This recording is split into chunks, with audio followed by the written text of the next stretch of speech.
Assalamualaikum warahmatullahi wabarakatuh. Ikhwanul muslimina wal muslimat, setiap makhluk yang hidup di bumi pasti akan otomatis terbentuk kelompok-kelompok dari yang kecil sampai pada kelompok yang besar.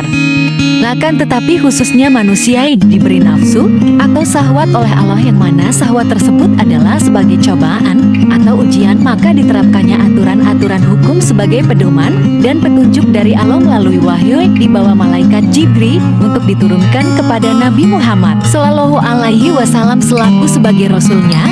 Allah juga menganugerahi akal sebagai pola pikir dan tolok ukur antara perkara yang hak dan perkara yang batil. Oleh sebab itu, bagi yang lulus atau bisa melaksanakan perintahnya dan menjauhi larangannya akan mendapatkan pahala dengan imbalan surganya. Dan sebaliknya bagi yang durhaka atau melanggar larangannya dan tidak mau menjauhi larangannya akan terkena dosa dan mendapat siksanya. Ikhwanul muslimina wal muslimat, setelah Nabi Muhammad Shallallahu Alaihi Wasallam wafat, kemudian dilanjutkan oleh para insan pilihan Allah, yaitu ulama dan aulia yang sering disebut khalifah. Khalifah bisa diartikan sebagai pengganti, penerus, atau pemimpin. Lalu siapa yang patut jadi pemimpin? Dari segi Islam, yang patut jadi pemimpin adalah ulama dengan berdasar pada hadis riwayat Imam Tirmizi bahwa ulama adalah pewaris para nabi, tetapi para ulama yang betul-betul mewarisi ilmu nabi lebih memilih jadi rakyat dan membimbing umat demi kedamaian dan ketentraman tanpa adanya permusuhan. Seperti pada saat Gus Dur menjabat presiden dan orang-orang munafik melengsarkan kedudukannya. Maka orang-orang muslim tentu tidak bisa terima karena adanya kecurangan dan kelicikan orang-orang yang rakus, dan seandainya Gus Dur mempertahankan jabatan dan kedudukan karena nafsu, maka pastilah akan terjadi pertumpahan darah yang tidak diinginkan dalam tuntunan Islam. Tetapi karena berdasar mencari ridho Allah, bukan karena nafsu angkara, maka mengundurkan diri adalah yang terbaik dan lebih utama. Ikhwanul muslimina wal muslimat, karena keutamaan ulama dan aulia adalah pewaris Nabi, maka mereka selalu berupaya untuk mendekat dan memberi mauidhah serta membimbing umat juga para pemimpin, bahkan selalu mendoakan para pemimpin dan negaranya. Seperti karakter pada Habib Lutfi sebagai ulama sekaligus waliullah berkeliling tiada henti untuk membimbing umat. Para kiai sesepuh juga menggandang pemimpin untuk kedamaian dan ketentraman negara. Dan ada lagi seorang Habib Ja'far Kudus yang terkenal sebagai rajanya wali medjub, diam-diam selalu berkeliling ke rumah para pemimpin untuk memastikan keamanannya. Seperti Ganjar waktu jadi gubernur, rumahnya sering disambanginya padahal tidak ada hubungan apa-apa. Itulah kepedulian dan rasa kasih sayang aulia atau ulama terhadap umat sebagai khalifat Rasul. Ikhwanul muslimina wal muslimat, kita lihat kembali sejarah Islam di mana pada era Sayyidina Ali kepemimpinan mulai diperebutkan. Dan setelah Sayyidina Ali dibunuh pada saat akan mendirikan sholat subuh di masjid, kepemimpinan diambil alih oleh Sayyidina Hasan putranya. Tetapi tidak lama kemudian kekuasaan dan kepemimpinan diserahkan kepada Muawiyah demi kedamaian dan ketentraman umat Islam. Sedangkan Sayyidina Husain adik Sayyidina Hasan dibantai dalam perang Karbala oleh pasukan Yazid bin Muawiyah. Tetapi Zainal Abidin anak Sayyidina Husain cucu Sayyidina Ali yang selamat dalam pembantaian Karbala memilih diam untuk beribadah. Sejak itulah kepemimpinan dan kekuasaan Islam menjadi generasi waris kerajaan. Kemudian dikala era tabi'in dan tabi'ina tabi'in, yaitu kurun waktu kedua dan ketiga setelah masa kenabian Islam sangatlah berkembang pesat.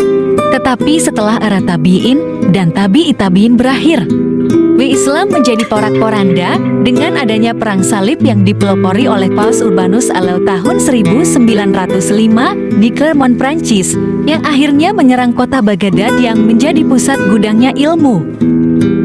Dengan banyaknya kitab-kitab yang menerangkan ilmu syariat Islam sebagai karya para ulama, dan saking banyaknya kitab tersebut sampai bisa dijadikan bendungan untuk jembatan penyeberangan sungai Tigris, padahal sungainya berkedalaman 1.200 km dan keterbentangan 1.900 km. Tapi kemudian kitab-kitab yang menerangkan ilmu teknologi dan sains tidak dibuang, tapi dibawa pulang untuk dijadikan ilmu pengetahuan yang dipatenkan dan sebagai pusat ilmu teknologi dan sains yang mahal, maka itu Islam sangat ketertinggalan dengan keterbatasan eptek dan sains yang dirampas saat perang salib. Sehingga non-Islam jadi sangat kelihatan cerdas dan hebat karena banyak ahli di bidang ilmu eptek dan ilmu sains, dan sebaliknya Islam seakan-akan kelihatan sangat bodoh dan ketertinggalan akibat kalah dalam peperangan tersebut, padahal non-Islam belum ada apa-apanya. Dibandingkan dengan orang Islam, kenyataannya kalau Islam menang dan orang non-Islam kalah pada peperangan, maka tidak mungkin non-Islam punya ilmu teknologi dan juga ilmu sains tersebut. Maka dapat dipastikan, non-Islam pasti akan mengalami ketertinggalan yang jauh dari keterbatasan ilmu iptek dan sains.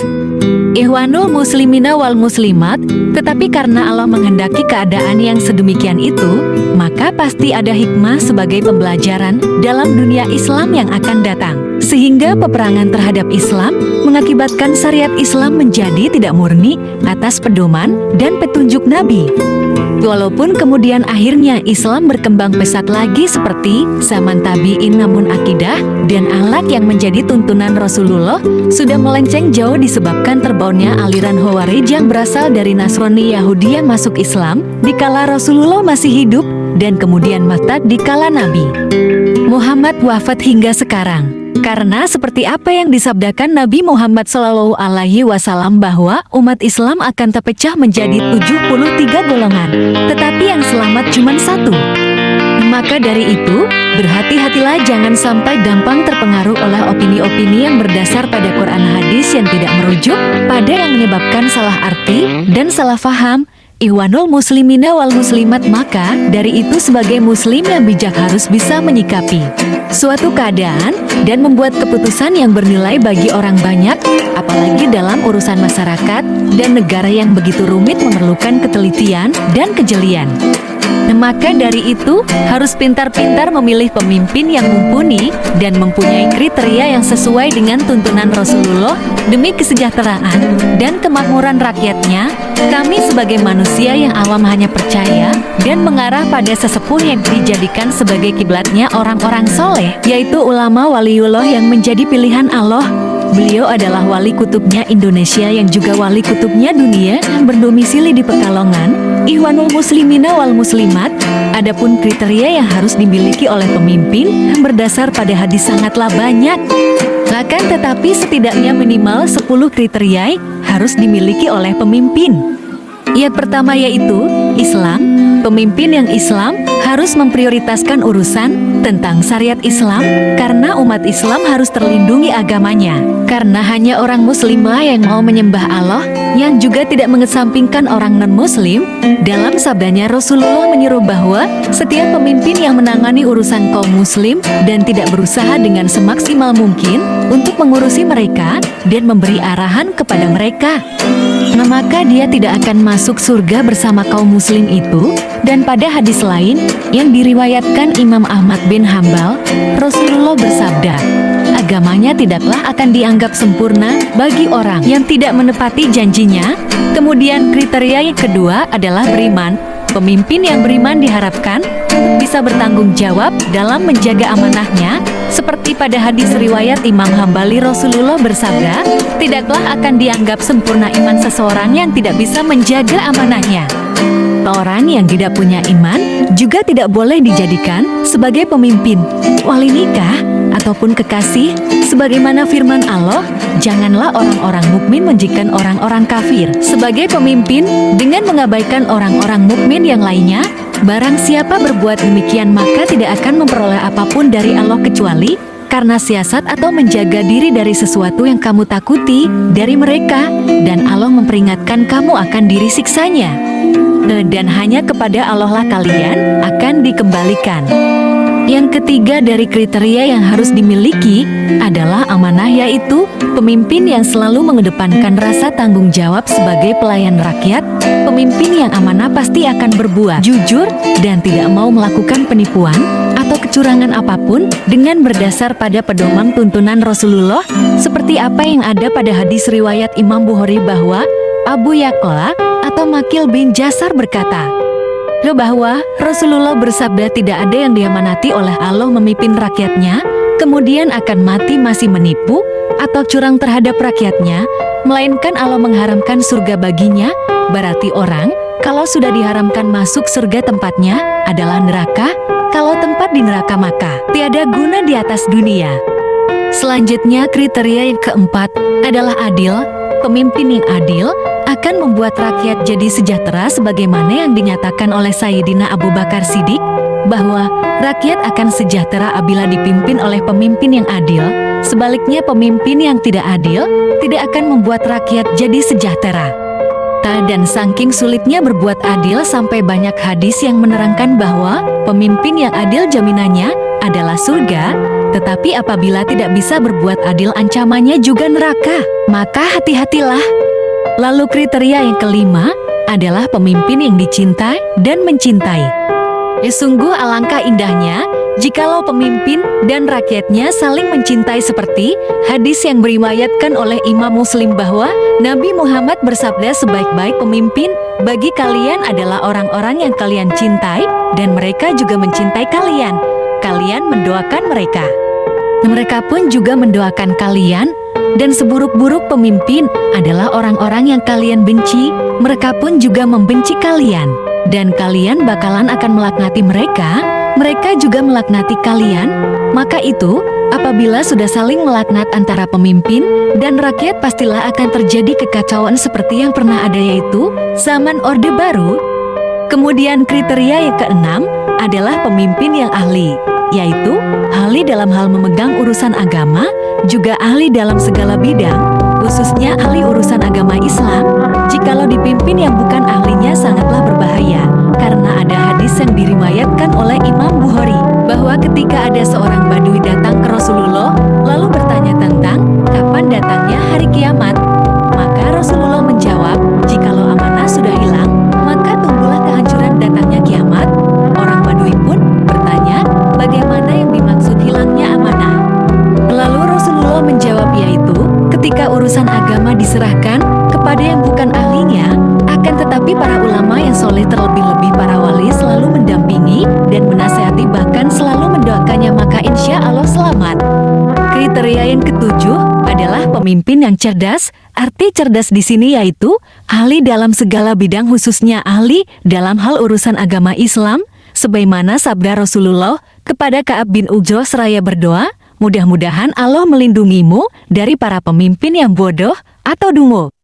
Lalu Ka'ab bertanya, apa yang dimaksud dungu ya Rasulullah?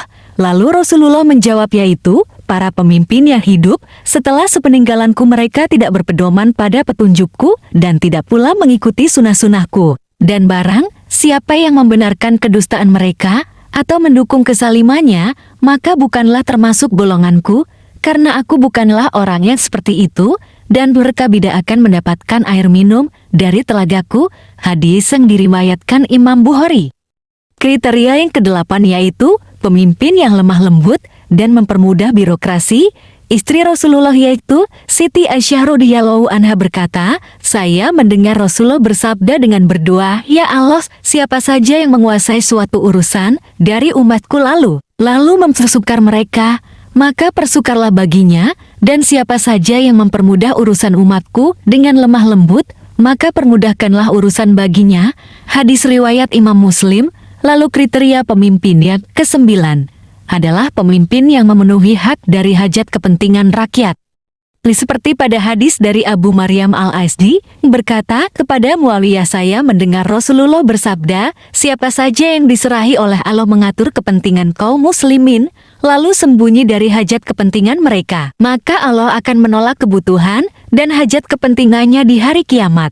Yang ke-10 yaitu, kriteria pemimpin yang harus dimiliki adalah pemimpin yang mampu memenuhi hak dan kewajibannya, serta bertanggung jawab, seperti hadis yang menjelaskan bahwa Abu Dzar berkata, ya Rasulullah, tidakkah engkau memberi jabatan apapun kepadaku? Lalu Rasulullah menepuk bahuku seraya berkata, wahai Abu Dzar, kamu adalah orang yang lemah, dan jabatan itu akan jadi penyesalan dan kehinaan. kecuali orang yang dapat memenuhi hak dan kewajibannya serta bertanggung jawab sebagai pemimpin. Maka dari itu, memegang peranan sebagai pemimpin harus berani menanggung segala bentuk beban apapun yang sudah menjadi tanggung jawabnya untuk memberikan apa yang menjadi hak rakyatnya yang merupakan sebuah kewajiban bagi pemimpinnya. Ikhwanul muslimina wal muslimat, sebetulnya yang dinamakan pemimpin dalam artian Islam adalah setiap urusan yang ditanggung oleh badan atau lembaga yang ditugaskan oleh lembaga tertinggi menjadi sebuah birokrasi atau organisasi untuk melayani masyarakat atau rakyat. Jadi, kalau dalam lembaga atau instansi negara yang berbentuk pemerintahan baik dari tingkat pusat sampai tingkat desa terdiri dari ketua sampai anggotanya, semua itu adalah pemimpin untuk masyarakat dan atau rakyat itu sendiri. Ikhwanul muslimina wal muslimat, terima kasih bagi yang sudi untuk menonton channel YouTube kami dan dukungan subscribe dari Anda sekalian yang kami harapkan untuk membantu meramaikan siar Islam pada YouTube kami supaya tidak terlalu banyak konten yang berisikan kebatilan atau konten umum. Setidaknya bisa mengimbangi, syukur-syukur bisa melebihi antara dari yang hak yang batil, maka dari itu kami memerlukan bantuan kebaikan dari penonton untuk menekan tombol subscribe-nya yang bisa dijadikan sebagai sodakoh karena Rasulullah bersabda bahwa setiap berbuat kebaikan adalah sodakoh, maka itu sumbangkanlah kebaikan diri Anda sekalian walaupun berupa kuota dan atau media sosial demi persaudaraan sesama muslim yang juga dapat dijadikan sebagai bentuk ibadah kepada Allah. Terlebih-lebih sodakoh bisa dijadikan sebagai tolak bala bilahi musibah di dunia maupun di akhirat, baik berupa makanan, uang Rp500, Rp1.000, dan banyak kisah di zaman sebelum Nabi Muhammad ataupun sesudahnya tentang sodakoh, yang bisa menjadi penyelamat dari segala kehancuran dan celaka di dunia maupun di akhirat. Hadanallah wa yakum birohmati, mudah-mudahan kata demi kata bisa bermanfaat bagi kalian semua. Jangan lupa untuk tekan tombol suka dan berbagi kepada yang lain. Terima kasih untuk semuanya. Wassalamualaikum warahmatullahi wabarakatuh.